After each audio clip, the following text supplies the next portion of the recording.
the dignity of the child, which includes protection, non-discrimination, and right to be heard. That's why you have a with. It's because we pay attention to making this process, I'm saying the international community and Pakistan in that case, child participatory and child focused.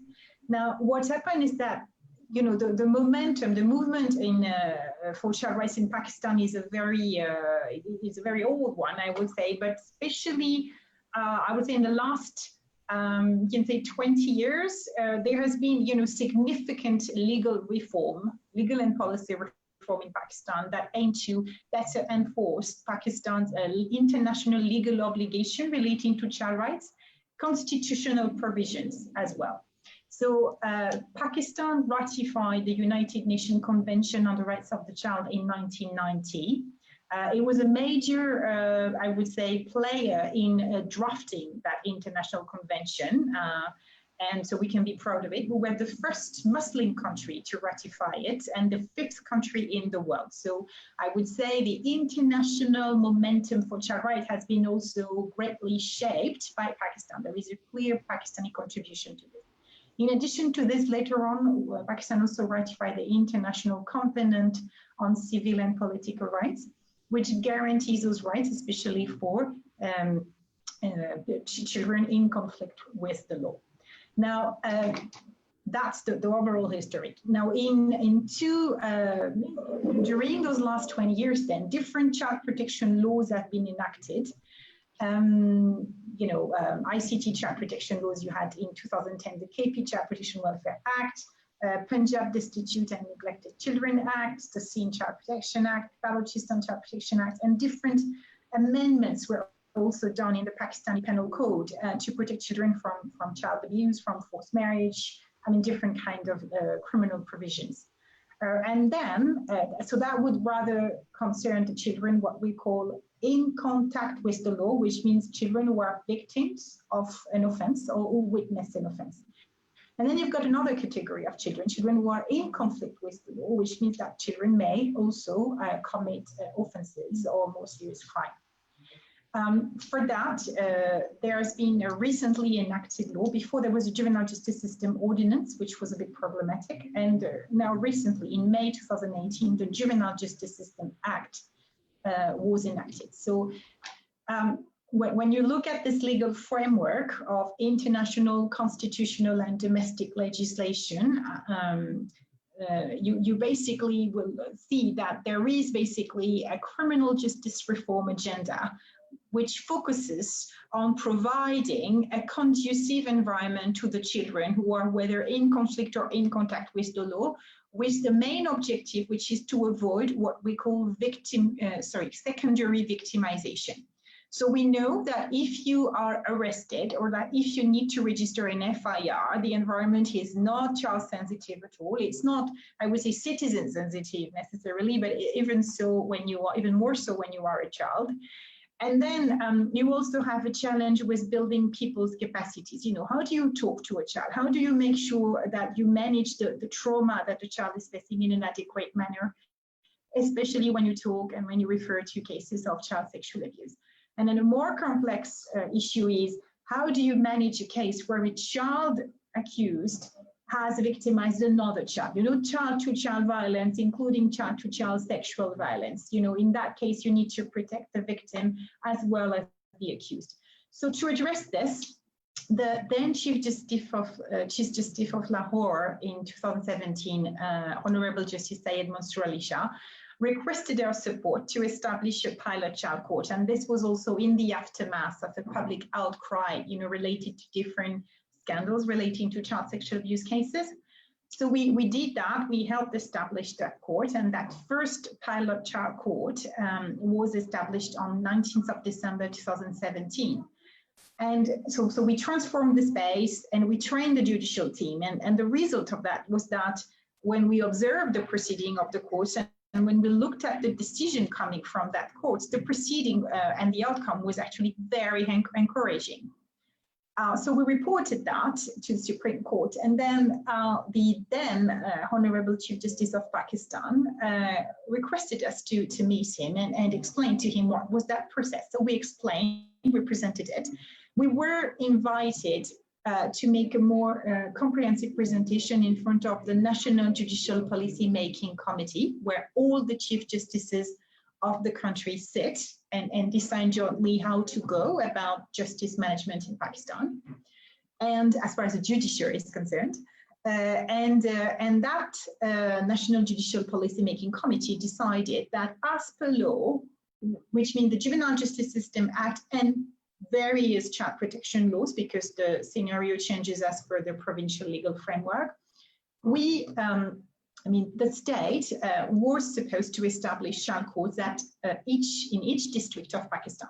So, it's a legal obligation. However, the question was how to go about that process.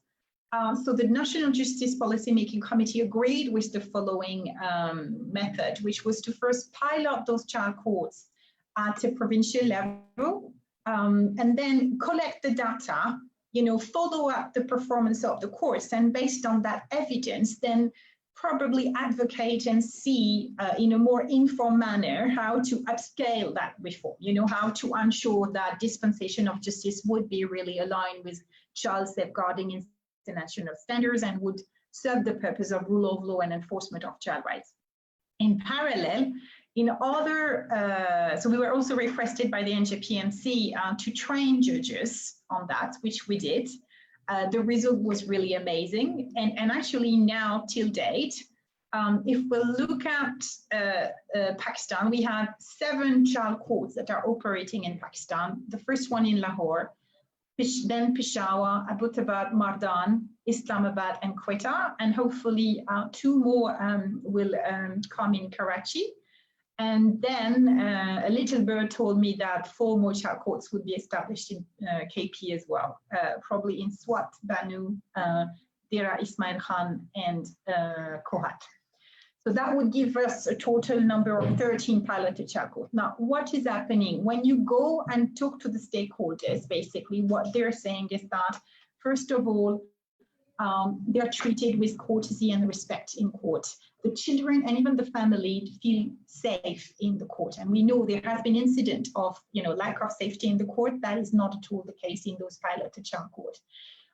There has been also a very, I would say, child sensitive and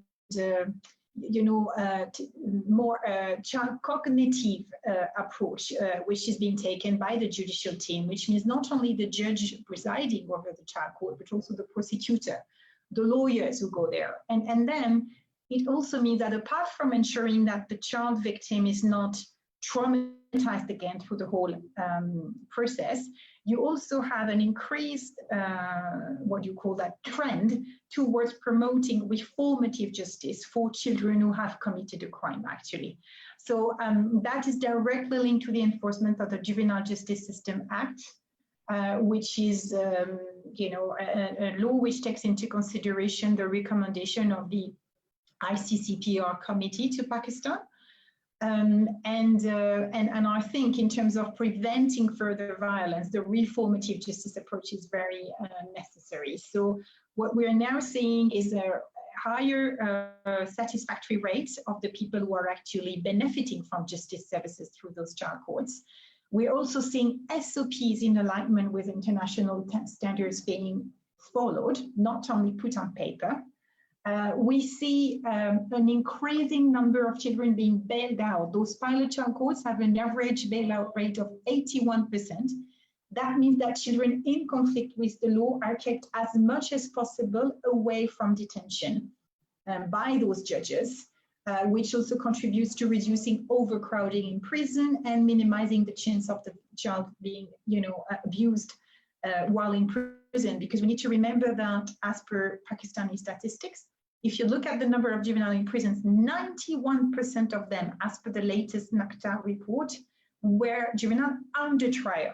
So the idea is that you need to keep juveniles under trial away from prison, from detention, sorry, as much as possible, really. because if you are under trial, it means you're not convicted yet. All right, so the detention facility is not the ideal environment at all for a child to be placed in. And secondly, as far as reformative justice for children is concerned, we also have had a historical precedent set up by Peshawar, actually. The Juvenile Justice System Act proposes, because it follows a reformative approach, what we call diversion, which is basically an exercise which consists of not going through the formal justice system, but rather an alternative justice system which focuses on rehabilitation. So for petty crime, petty offenses, if the two parties agree, then the child can be given an opportunity to amend and basically not to be sent to trial at all.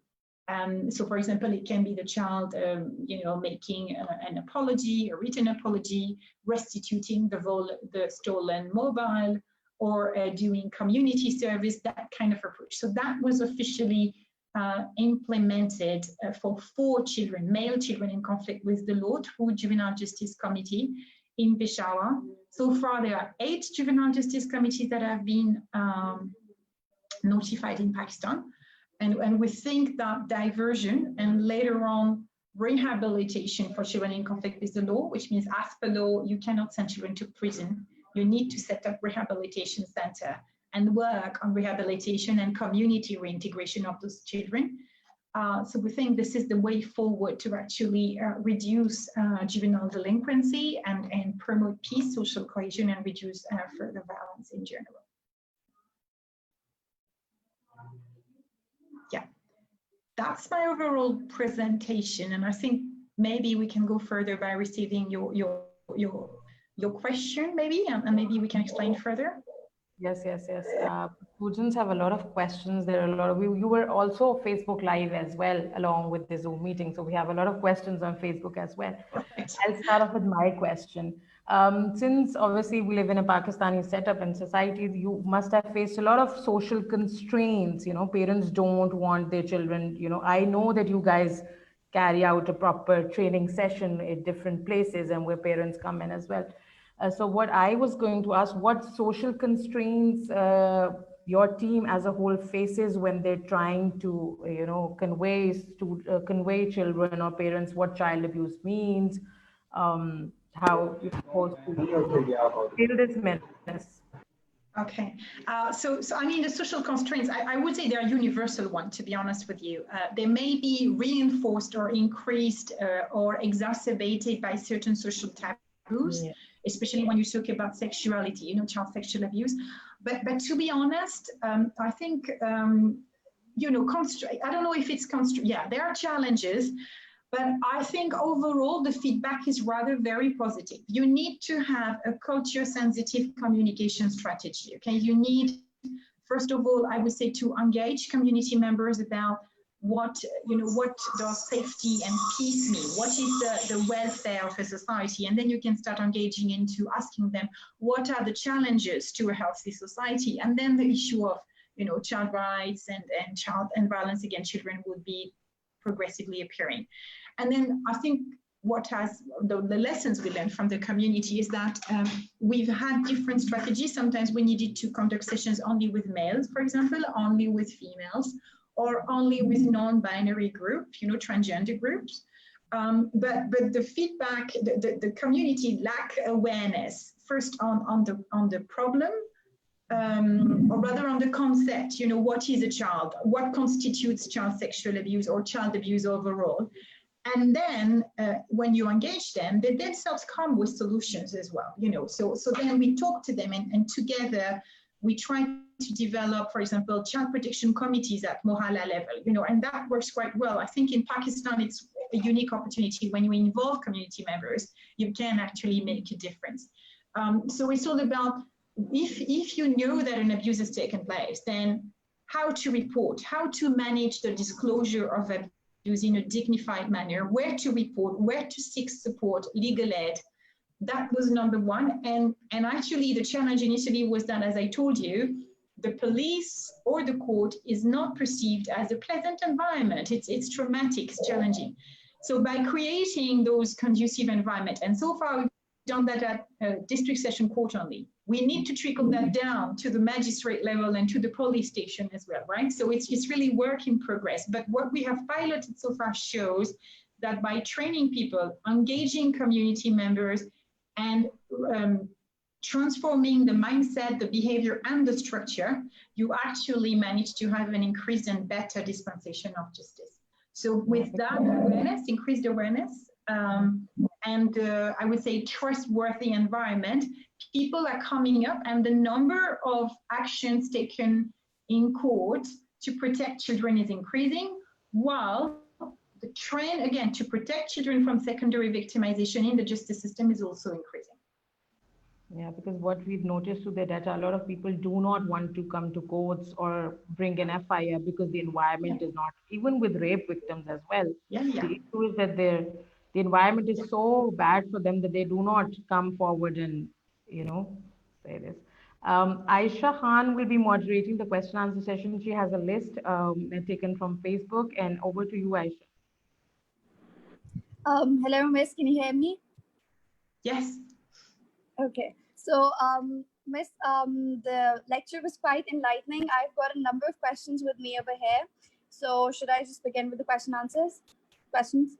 Okay. So, Miss, the first question primarily is that with regards to Pakistan, we've got a number of practices related to child labor. So how exactly does group development program in Pakistan deals with this menace of child labor? Because it's on every level of the manufacturing industries as well. So how exactly does the program target child labor?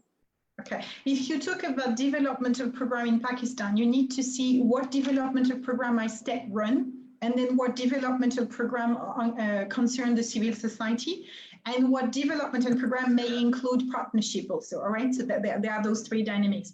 So for example, if you look at the SAS program, which has been developed, earlier and continued now, you have this financial incentive given to women, but you also have conditional, incentives. So to receive a SAS program, your children also needs to be registered. You need to have a CNIC. And there was an initiative, I hope it's continued, where to receive a certain amount, you also needed to enroll your children in school. I don't know if it's been discontinued, but I know that at some point, this is the kind of what you call, condition-based incentive that certainly make a difference into countering child labor. Now, you also have some SDG task force and the SDG secretariat at the national level.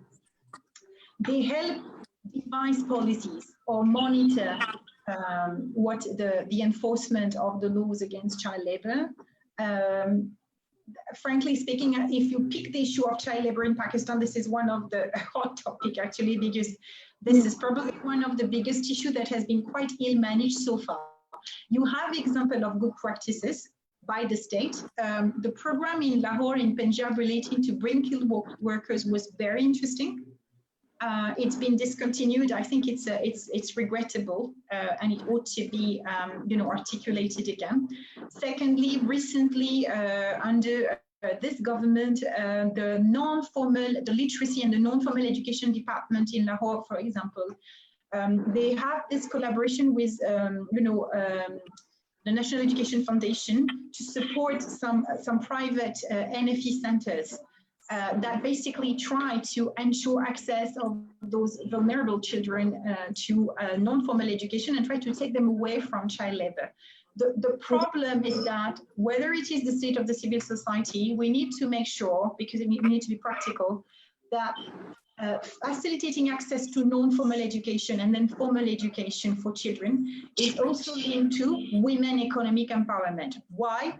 Because research shows that when you economically empower mothers, they tend to redistribute and use that additional income towards the welfare of the child, which means, and that's also, so that's number one. Secondly, you've got all those groups who are also advocating for enforcement of the minimum wage. And I've always said, if we pay adults and especially young workers above 18 with the minimum wage, you will not need to send your children to work, because child labor means cheap labor, means exploitation. Okay? And poverty is certainly a factor, but that's actually an excuse for hiding the non-enforcement of law. And we need to reshift our focus. So we are basically advocating as a civil society member. We are talking to state institutions, to lawmakers, to government about this. And I think there is an increased awareness. The inclusion of child domestic labor in the list of hazardous occupation in Islamabad, or the Domestic Workers Punjab Act, where you cannot recruit a domestic worker less than 15 is an example of that. We now need to work on enforcement of the law and further policy and legal reform. Okay, Miss, thank you so much. That was quite comprehensive. Miss, we've got another question, and a student of 8th semester is asking this question, Amna Adnan. She's asking, do you think there needs to be an urgent legislation for the protection of children in Pakistan? And if yes, then what exactly should be the legislation for child protection in Pakistan? Okay, so listen, when we talk about child protection, in terms of, service provision, this is a devolved subject, okay? So you already have at provincial level laws for child protection. I think the only aspect which is ignored here is child marriage, okay? We need stronger legislation to counter child marriage with holding the nikahwan and the parents accountable, in line with the latest judgment of the Lahore High Court for this. And we also need to make sure that the minimum age of marriage is 18, because it has direct social impacts and economic impacts and public health impacts also. That's one thing. So I would say to a large extent, you have the legislation in place. The problem is really resource allocation and enforcing those laws. And for that, you need, I insist, further collaboration, partnership with the civil society and the state, because the state does not always know how to go about it. It's, it's recent, we are a young country, it's a new field, and you need technical input. So there is this aspect. And secondly, we also need a national child protection policy, because how to go about, under which guideline, under which child safeguarding standards should we work at enforcing those laws? There is huge potential. The government is trying, several governments have been trying. We need to do more. So more than the additional legislation, with the exception of banning fully child domestic labor and ensuring that girls cannot get married before 18 years of age, in my view, it's more a matter of better managing the resources and also coordinating with different stakeholders to make it happen for the enforcement. It's more an enforcement issue, I guess. Right, Miss, I understand that. Miss, with regards to Pakistan, the primary problem that most of us face is, even with regards to the state, we've got a lot of rural areas, and there is a lot of child labor and, children there. So primarily with regards to rural areas, what do you think the measures can be taken to actually protect child rights, and specifically because there's a lack of education as well in such areas? So what steps do you think that the government can take with regards to rural areas specifically and backward areas, because the education level is really low there?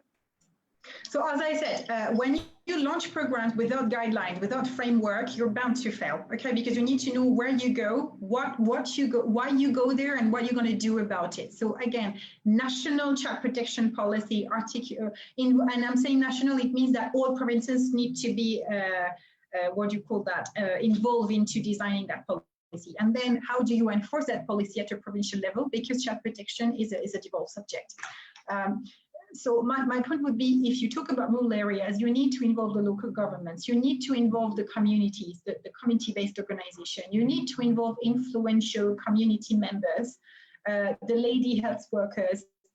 You have an interesting structure in Lahore, which is the Child Protection Welfare Bureau. How do you articulate that structure at a district-based level, for example? So I think it's about being able to, again, devolve, trickle down, using the already existing powers at BHU level, at district level, union council level, and then making sure that you have a mass awareness campaign on radio, on PTV news, on child protection and child rights, on complaint mechanisms. And then one of the examples is, for example, missing children. SINT has piloted a Zenab Alert app. And it's really giving very good results in terms of retrieving children, for example. So one of the concrete suggestions would be that we need to adopt that Zenab Alert app system, where when a child is missing, the child is being reported immediately through that app, and there is liaison between the app managers and the law enforcement agencies to make sure that that child is being traced as soon as possible. This should be adopted in each province in Pakistan, and that's really feasible. That's a concrete example. Mass awareness campaign, training in school on child protection.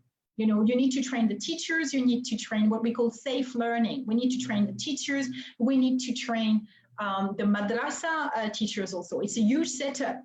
And we are piloting that with madrasa teachers. It's going wonderfully well. They're even ready to give sermons on the UNCRC, on the constitution, on the child protection laws, and on the principles.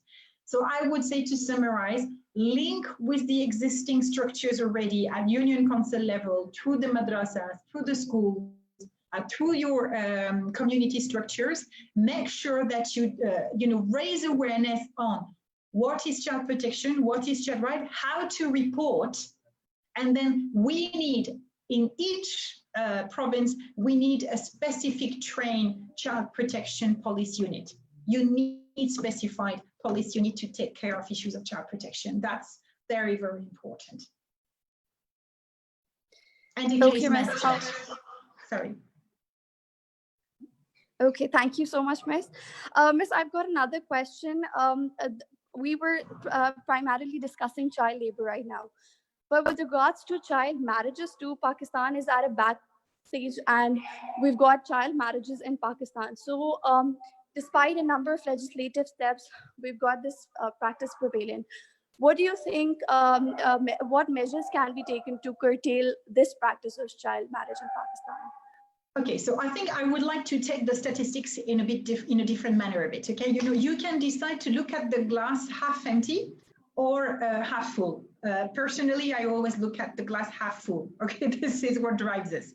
And basically, if you look at the statistics without the context of COVID-19, because I don't know what's the reality now, but prior to COVID-19, you had roughly 21% of girls who were married before 18 years of age, which meant that 79% of girls were not married before 18 years of age, which means that the majority of the parents in Pakistan do not believe in child marriage. Okay, that's something that we need to say and acknowledge and understand. All right, so the question is, how do we deal with a minority of citizens who basically practice child marriage for very different reasons? For a mindset reason, for a socioeconomic reason, for sometimes safety consideration, rightly or wrong, but that's that's something which is there. Now, our experience is that when you actually work with community members,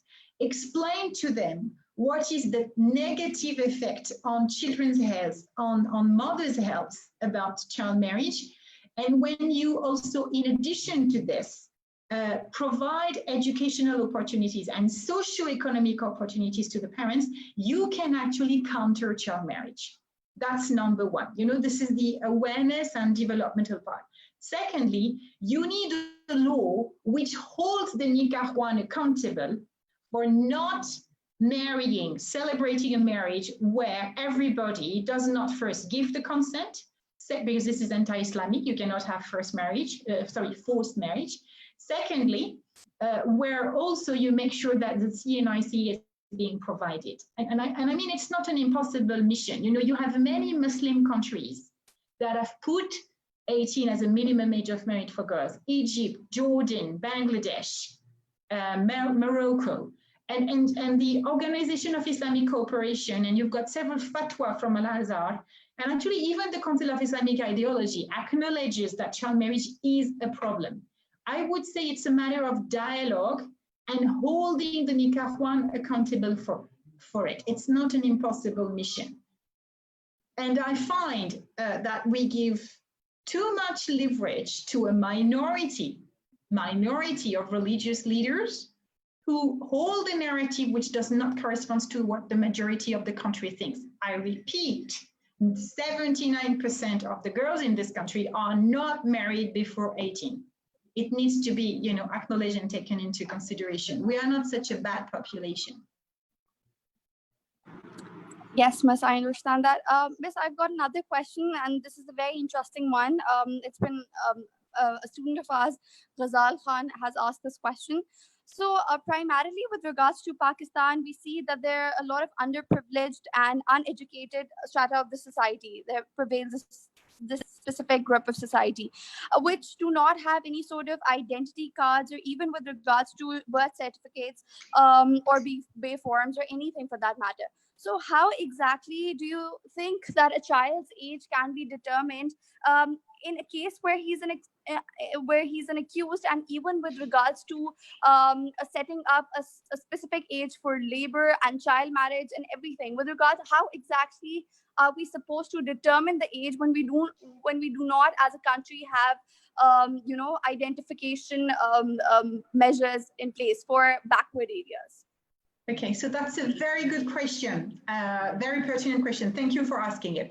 So the Juvenile Justice System Ordinance basically has, I think it's in Section 8, if I'm not mistaken, Section 8 or Section 4, I need to recheck that, basically describe what we call age determination protocol. And what happens is that as per law, and you have had a very recent court decision from Honorable Justice Syed Mansour Ali Shah, who's basically explaining how to go about this age determination protocol as per Juvenile Justice System Act. If the students are interested, I can share that court decision with you. There is a very clear guideline.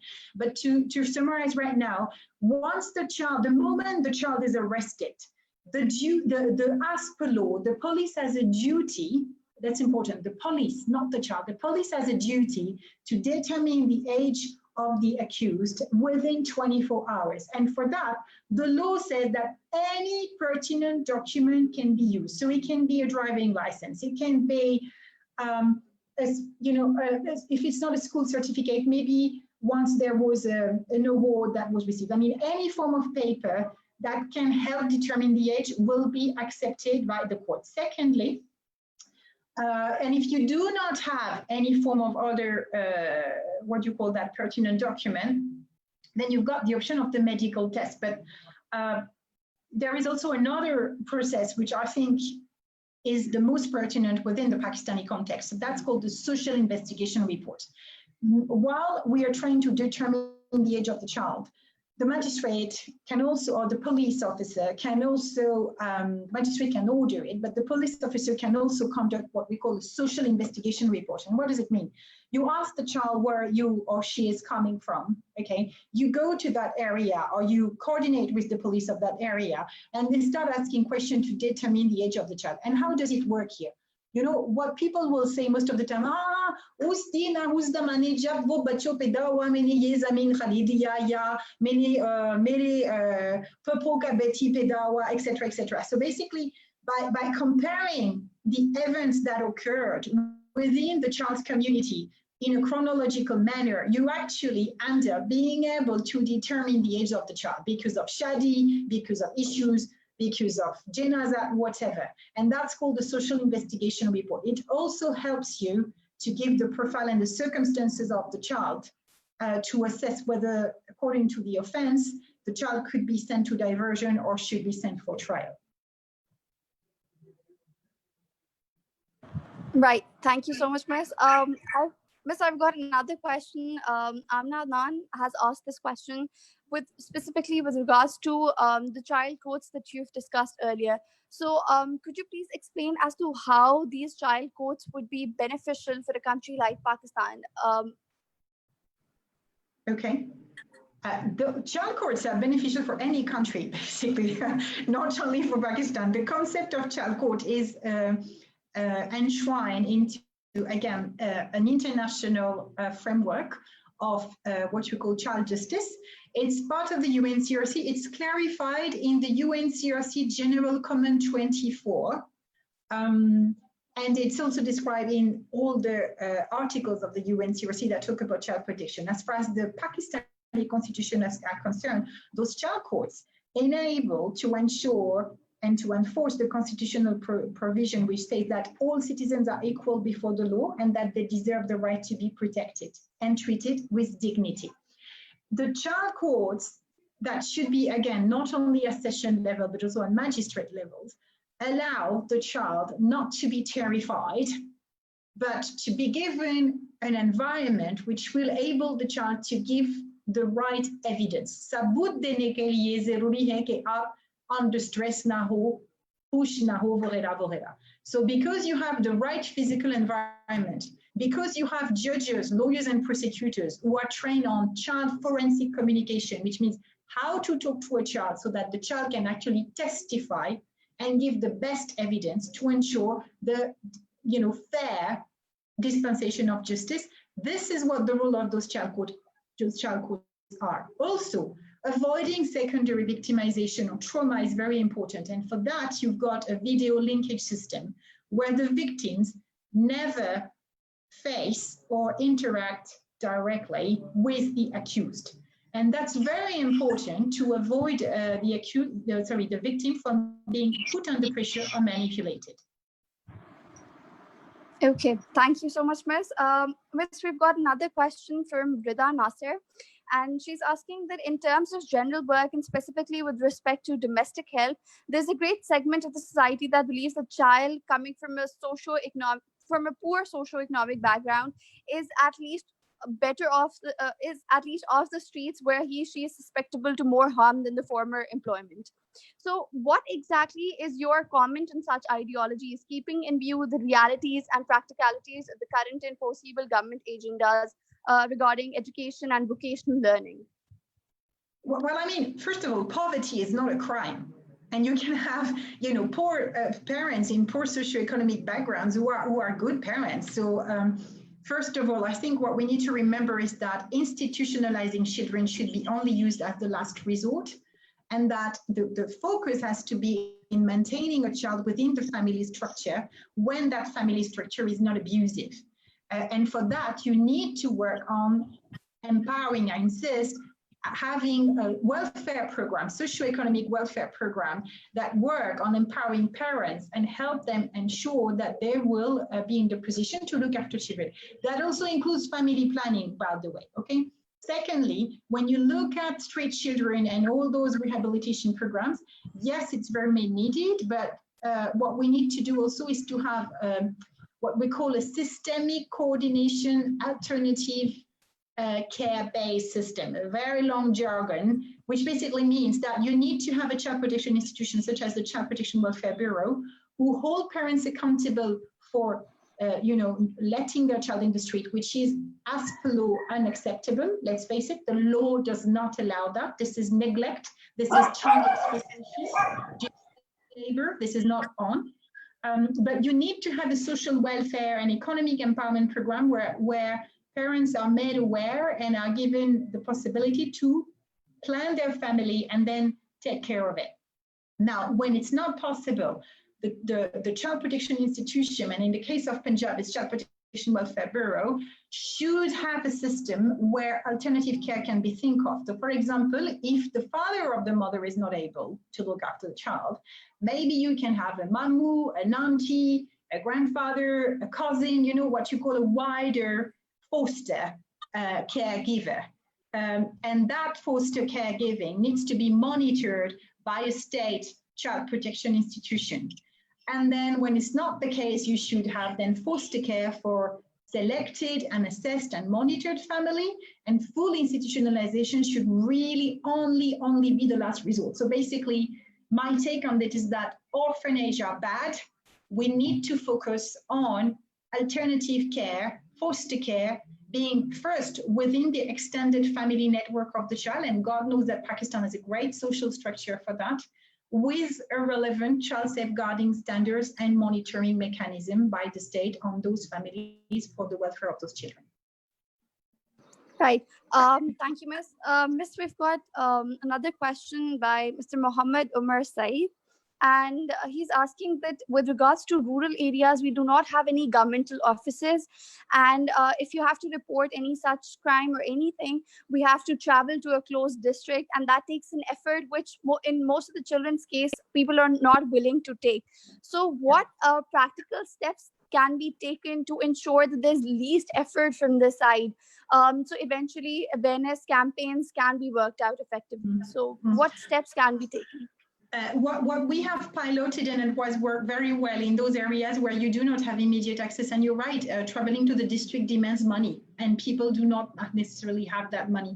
So what we do, you need, and that's why you need to work with civil society. If you have a state, civil society, community-based organization partnership, ideally what you should have is to train and sensitize community volunteers, focal points, who are from those rural areas, and those child protection committees. So when there is a case that is being identified, those victims, complainants, or citizens can go to those focal points who are better equipped, and those focal points can have access online to reporting mechanism to report the case and pull off the government machinery.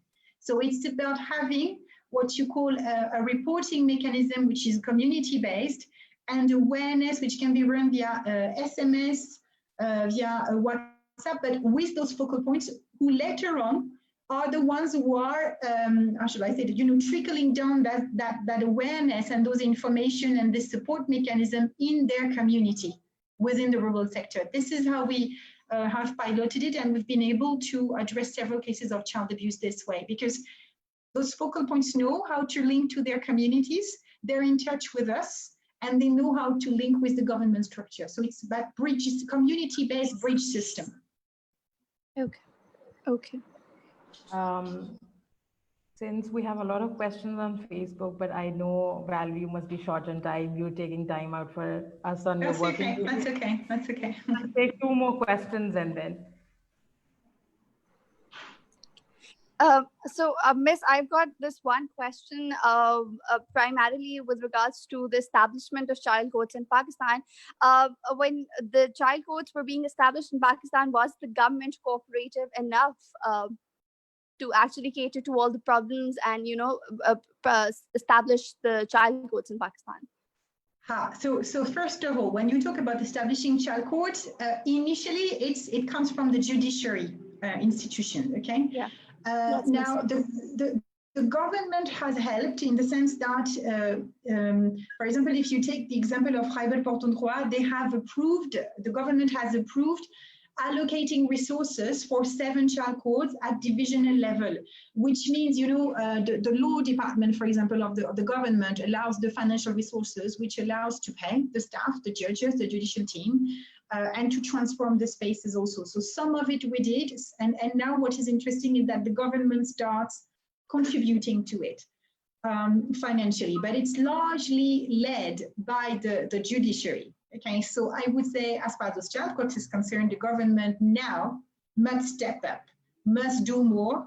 And for example, the notification of the Juvenile Justice Committee for diversion, which is to be taken care of by a magistrate, must be notified by the government.